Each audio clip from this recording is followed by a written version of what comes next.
আমরা কম বেশি সকলেই পিঠে তৈরি করতে জানি আর খেতেও কিন্তু অনেক ভালোবাসি। তবে সেই পিঠেগুলো যদি একটু ভিন্ন ধরনের তৈরি করে নেওয়া যায় তাহলে কিন্তু খেতে ভীষণ ভালো লাগে। দেখুন পিঠেটা কতটা নরম তুলতুলে রসালো হয়েছে, ভেতরটা পুরে ঠাসা, তার সাথে একদম নরম তুলতুলে, খেতে ভীষণ ভালো লাগবে। একবার হলেও এই পিঠেটা বানিয়ে আপনারা খেয়ে দেখুন, কথা দিচ্ছি আপনাদের অনেক বেশি ভালো লাগবে। বাড়ির ছোট থেকে বড়রা সকলেই খেতে খুব পছন্দ করবে এই পিঠে।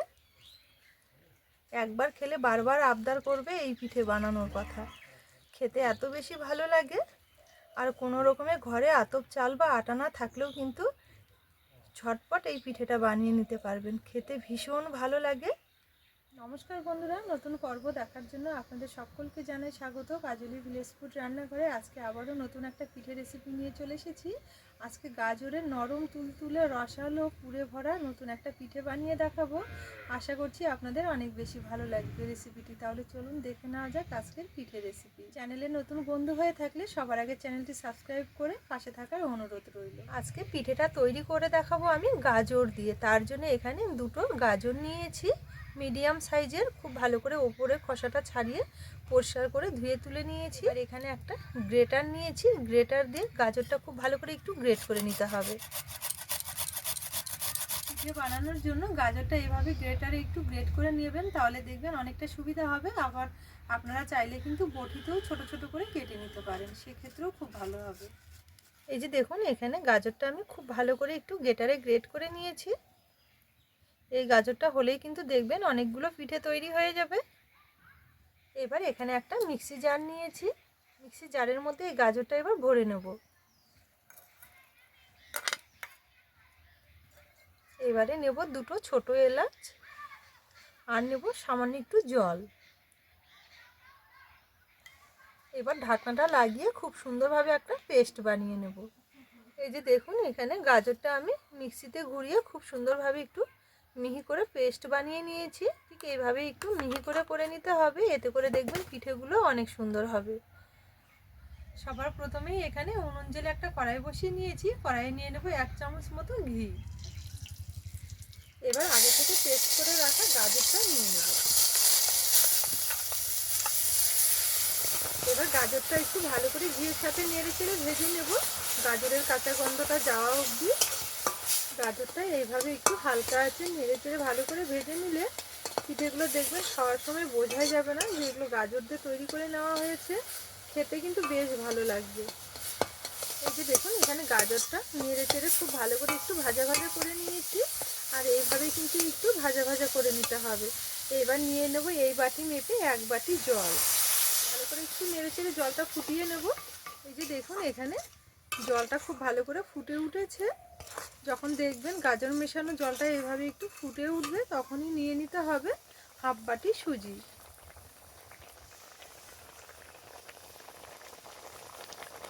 তো এখানে আমি 1/2 বাটি সুজি নিয়েছি 1 বাটি জলের জন্য। সুজিটা দেওয়ার পর হালকা আঁচে নেড়ে চেড়ে খুব সুন্দরভাবে একটা ডো বানিয়ে নেব। আর এইভাবে হালকা আঁচে নাড়াচাড়া করতে করতে দেখবেন খুব সুন্দরভাবে একটা ডোয়ে পরিণত হবে। এই সময় নিয়ে নেব সামান্য একটু লবণ। লবণটা দেওয়ার পর আবারও ভালো করে একটু নেড়ে চেড়ে নেব। এখানে সুজির ডো বানানোর জন্য আমি জল ব্যবহার করেছি। আপনারা জলের পরিবর্তে কিন্তু দুধ দিয়েও তৈরি করে নিতে পারবেন, বা প্যাকেটের যে গুঁড়ো দুধটা হয় সেটাও কিন্তু জলে গুলে এইভাবে একটা ডোয়ে পরিণত করে নিতে পারবেন সুজি। সেক্ষেত্রেও খেতে কিন্তু অনেক বেশি ভালো লাগবে। তো এখানে ডোটা আমার খুব সুন্দরভাবে হয়ে গেছে, এবার নামিয়ে নেব। সুজির ডোটা একটা থালার মধ্যে নামিয়ে নেব। এইভাবে একটু মেলে দেবো, এতে করে তাড়াতাড়ি ঠান্ডা হবে। এবার পিঠের জন্য একটা পুর তৈরি করে নেব। তার জন্য আবারও কড়াই পরিষ্কার করে বসিয়ে নিয়েছি। কড়াইয়ে নিয়ে নেব 1 মালাই মতো ফ্রেশ নারকেল কোড়া, আর নিয়ে নেব কিছুটা পাটালি গুড়। হালকা আছে নেড়ে চেড়ে গুড়টা একটু নারকেলের সঙ্গে ভালো করে মিশিয়ে নেব।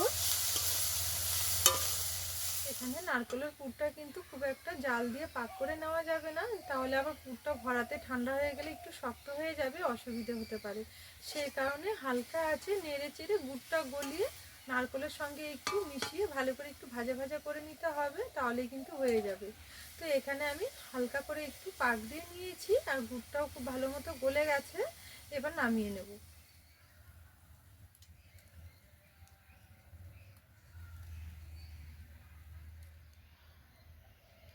এদিকে পিঠের জন্য পুরটা তৈরি করতে করতে সুজির ডোটা কিন্তু হালকা একটু ঠান্ডা হয়ে গেছে। আবার এটা মেখে নেওয়ার জন্য কিন্তু পুরোপুরি ঠান্ডা করা যাবে না, হালকা গরম থাকতে থাকতে আবার মেখে নিতে হবে। তো এবার একটু ভালো করে মেখে নেব। এই যে দেখুন হালকা একটু ঠান্ডা হয়েছে, এই অবস্থায় একটু মেখে নিতে হবে ভালো করে, একদম সফট করে মেখে নিতে হবে। আর যত ভালো করে মাখা হবে পিঠেগুলো দেখবেন ততটাই একদম সফট হবে, বোঝাই যাবে না খাওয়ার সময় যে এগুলো সুজিতে বানিয়ে নেওয়া হয়েছে। খেতে কিন্তু ভীষণ ভালো লাগবে। এই যে দেখুন এখানে ডোটা আমি খুব সুন্দরভাবে একদম সফট করে মেখে নিয়েছি। আর এইভাবে দেখলে দেখা যাবে সুজির যে দানাগুলো সেগুলো কিন্তু মিলিয়ে গেছে, বোঝাই যাচ্ছে না যেগুলো সুজি দিয়ে তৈরি করা হয়েছে। তো এইভাবে একটু মসৃণ করে মেখে নিতে হবে। এবার এখান থেকে ছোট করে একটু লেচি বের করে নেব। তো দেখুন ঠিক এই মাপে কেটে নিয়েছি লেচিগুলো। এবার হাতের মধ্যে নিয়ে খুব সুন্দরভাবে একটু গোল করে নেব। প্রথমে হাতের মধ্যে নিয়ে এইভাবে একটু গোল করে নিতে হবে, তারপরে একটু চ্যাপ্টা মতো করে নেব। নিয়ে এবারে বাটির মতো শেপ দিয়ে নেব এইভাবে। এই যে দেখুন এখানে খুব সুন্দরভাবে বাটির মতো শেপ দিয়ে নিয়েছি। এবার এখান থেকে অল্প করে একটু পুর নিয়ে নেব। পুরটা নেওয়ার পর হাতের মধ্যে নিয়ে এইভাবে একটু গোল মতো করে নিতে হবে, আর মাঝখানে এইভাবে নিয়ে নেব। তারপরে মুখটা খুব ভালো করে একটু বন্ধ করে নেব এইভাবে, আবার একটু গোল করে নেব। পুরটা ভরিয়ে নেওয়ার পরে এইভাবে একটু গোল মতো করে নিয়েছি। এবার হালকা একটু চ্যাপ্টা মতো করে নেব। এই যে দেখুন খুব সুন্দরভাবে এইভাবে করে নিয়েছি। এবার একটু ডিজাইন দিয়ে নেব। তার জন্য এইভাবে একটু আঙুল দিয়ে চেপে চেপে এইভাবে একটু করে নিতে হবে। এই যে দেখুন এইভাবে একটু চ্যাপ্টা মতো করে তারপর আঙুল দিয়ে এইভাবে একটু চেপে চেপে নিয়েছি। এবার একটু ডিজাইন দিয়ে নেব এইভাবে। তো আপনারা চাইলে কিন্তু এইভাবেও তৈরি করে নিতে পারেন, আবার মন চাইলে কিন্তু এইভাবে হালকা একটু ডিজাইন দিয়েও নিতে পারেন, এক্ষেত্রেও খুব ভালো হবে। আর ডিজাইনটা দেওয়া কিন্তু খুবই সহজ, আপনারা অনায়াসে পারবেন, শুধু একটু দেখে বুঝে নিতে হবে।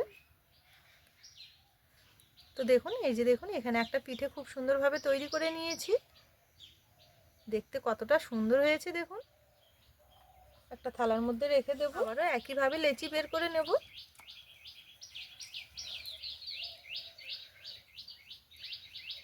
পুর ভরানোর জন্য আবার বাটির মতো শেপ দিয়ে নিয়েছি।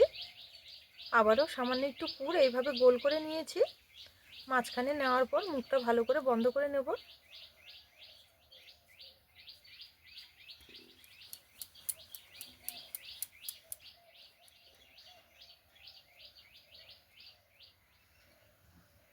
তো দেখুন এখানে আবার একটা পিঠে খুব সুন্দরভাবে তৈরি করে নিয়েছি। এইভাবে সম্পূর্ণ পিঠেগুলো প্রথমে তৈরি করে নেব। এই যে দেখুন এখানে সব পিঠেগুলোই আমি খুব সুন্দরভাবে তৈরি করে নিয়েছি, আর বেশ অনেকগুলোই হয়েছে। তো চলুন এবার পিঠেগুলো ভেজে নেব। তার জন্য কড়াই পরিষ্কার করে আবারও বসিয়ে দিয়েছি। কড়াইয়ে নিয়ে নেব কিছুটা সাদা তেল। এবার তেলটা ভালো মতো একটু গরম করে নেব, কারণ সুজির জিনিস ভালো করে ভেজে নিতে গেলে একটু তেলটাও কিন্তু ভালো মতো প্রথমে গরম করে নিতে হবে। পিঠেগুলো ভেজে নেওয়ার জন্য তেলটা আমি ভালো মতো একটু গরম করে নিয়েছি। এবার একটা একটা করে ছেড়ে দেবো। এই যে দেখুন পিঠেগুলো তেলের মধ্যে ছেড়ে দেওয়ার সঙ্গে সঙ্গে তিলতিল করছে, এইরকমই একটু গরম করে নিতে হবে। তো এখানে কিছুটা আমি দিয়েছি, 2 ব্যাচে ভেজে নেব। দেওয়ার পর এইভাবে একটু তেলটা ফেলিয়ে দেবো। এইভাবে ঘোরালে পিঠেগুলো খুব ভালোভাবে ঘুরতে থাকবে আর চারিদিকে সমানভাবে হতে থাকবে। তো এইভাবে একটু ঘুরিয়ে নিতে হবে কয়েক সেকেন্ড মতো। তো এবার গাগুলো একটু শক্ত হয়ে গেছে, এবার এইভাবে একটু উল্টে দেবো।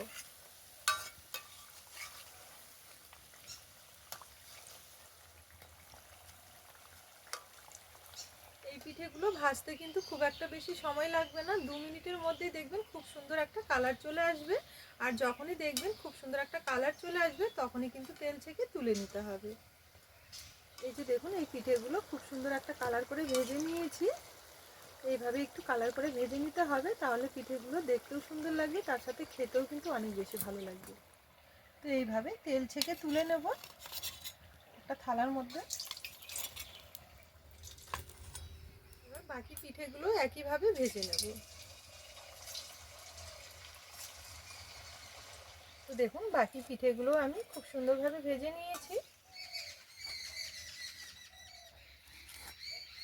তো এখানে সম্পূর্ণ পিঠেগুলো খুব সুন্দরভাবে ভেজে নিয়েছি। এবার পিঠের জন্য একটা চিনির রস তৈরি করে নেব। তার জন্য আবারও কড়াই পরিষ্কার করে বসিয়ে নিয়েছি। কড়াইয়ে নিয়ে নেব এই বাটি মেপে 1 বাটি চিনি, আর নেব এই বাটি মেপে 1.5 বাটি জল। এবার রসের মধ্যে দেব 2টো ছোট এলাচ, মুখগুলো একটু ফাটিয়ে দিয়েছি, এতে করে রসের মধ্যে খুব সুন্দর ফ্লেভার থাকবে, খেতেও ভালো লাগবে। এবার নেড়ে চেড়ে চিনিটা গলিয়ে হালকা একটু চিটচিটে মতো রস তৈরি করে নেব। এই যে দেখুন এখানে চিনিটা খুব সুন্দরভাবে গলে গেছে, তারপরে একটু আমি 2 মিনিট মতো ফুটিয়ে নিয়েছি, আর চিনির রসটা এখন হয়ে গেছে। তবু একটু চেক করে নেব। এইভাবে হাত দিয়ে দেখলে দেখা যাবে হালকা একটু চিটচিটে মতো হয়েছে। তো যখন এটা পুরোপুরি ঠান্ডা হয়ে যাবে তখন দেখবেন অনেকটা কিন্তু ঘন হয়ে যাবে। তো এই অবস্থায় নামিয়ে নিতে হবে। এবার গরম গরম রসের মধ্যে এই পিঠেগুলো ছেড়ে দেবো। তবে পিঠেগুলো কিন্তু এখন অনেকটাই ঠান্ডা হয়ে গেছে রস তৈরি করতে করতে। অবশ্যই কিন্তু যদি চিনির রস গরম হয় তাহলে কিন্তু পিঠেটা একটু ঠান্ডা করে নিতে হবে। তো এখানে পিঠে কিন্তু খুব সুন্দরভাবে ঠান্ডা হয়ে গেছে, ছেড়ে দেবো এবার। আর রসটা অবশ্যই কিন্তু একটু বেশি করে তৈরি করে নিতে হবে, যেন সব পিঠেগুলো রসের মধ্যে ডোবানো থাকে। তো এইভাবে নেড়ে চেড়ে নেব। এবারে চিনির রসটা পুরোপুরি ঠান্ডা হওয়া অবধি থালাতে ঢেকে একটু রেস্টে রেখে দেব। তো এখানে পিঠেগুলো আমি 5-7 মিনিট একটু ঢেকে রেখে দিয়েছিলাম ঠান্ডা হওয়া অবধি। আর এই যে দেখুন 5-7 মিনিটের মধ্যেই কিন্তু অনেকটা রস সোক করে নিয়েছে। হাতে বেশি সময় থাকলে আরও বেশিক্ষণের জন্য রেখে দেবেন, দেখবেন একদম নরম তুলতুলে আর রসালো হবে। তো এখানেও কিন্তু খুব সুন্দরভাবে হয়ে গেছে। এবার একটা থালার মধ্যে তুলে নেব। পিঠেগুলো কিন্তু একদম নরম তুলতুলে আর রসালো হয়েছে। পিঠে তো আপনারা অনেক রকমের তৈরি করে খেয়েছেন, তবে এই পিঠেটা একবার হলেও তৈরি করে খেয়ে দেখতে পারেন, খেতে কিন্তু অসাধারণ লাগবে। একদম নরম তুলতুলে, মুখে দেওয়ার সাথে মিলিয়ে যাওয়ার মতো একটা পিঠে, কিন্তু ভীষণ ভালো লাগে। এই যে দেখুন সম্পূর্ণ পিঠেগুলো থালার মধ্যে খুব সুন্দরভাবে তুলে নিয়েছি, আর কতটা সুন্দর লাগছে দেখতে। একদম নরম তুলতুলে আর রসালো, খেতে কিন্তু ভীষণ ভালো লাগে। কতটা নরম তুলতুলে হয়েছে দেখুন পিঠেগুলো। প্রত্যেকটা পিঠে কিন্তু একদম নরম তুলতুলে আর রসালো, মুখে দেওয়ার সাথেই মিলিয়ে যাওয়ার মতো পিঠে। বন্ধুরা, আজকের এই পিঠে রেসিপি আপনাদের কেমন লেগেছে অবশ্যই কিন্তু একটা কমেন্টের মাধ্যমে জানাবেন। পুরো ভিডিও দেখে রেসিপি ভালো লেগে থাকলে চ্যানেলটি ফলো করে পাশে থাকার অনুরোধ রইল। আজকের জন্য রেসিপি এখানেই শেষ করলাম। ফিরে আসবো পরের দিন নতুন রেসিপি নিয়ে। ততক্ষণের জন্য আপনারা ভালো থাকবেন, সুস্থ থাকবেন। দেখা হবে পরের রেসিপিতে।